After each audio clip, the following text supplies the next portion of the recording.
we're going to show you how to make this sound become this sound. One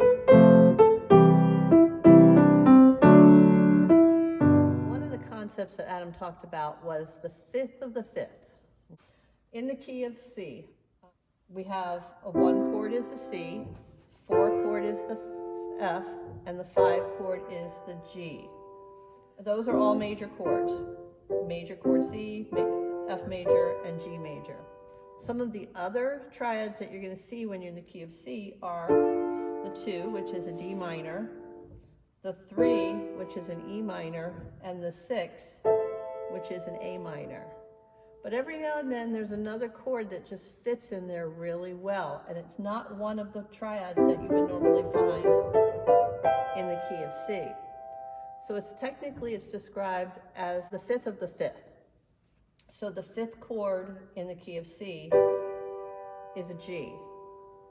So in this point in our mind, we think of it as, okay, now if I were in the key of G, what would be my 5th? It would be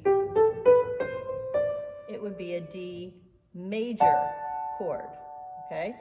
So the 5th of the 5th is actually, in this case, a D major. Now you're like, well, can't you just say the 2? Well, the 2 was the D minor. So if you want to put a D major in there, technically it's the 5th of the 5th, okay? There's our 5th, and the 5th of this 5th is a D major chord.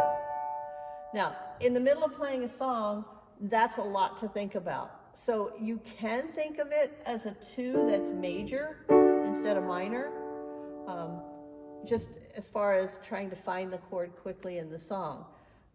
You can think of it as a major 2, but technically it's the 5th of the 5th. In this sample that Adam plays for us from Sweet Hour Prayer, we are in the key of C, and he's going to play it for us as it is in the hymnal. He goes straight from the 1 chord to the 5 chord, and then he'll play it again for us, going from the 1 chord to this major 2, this 5 of the 5, and then on to the 5.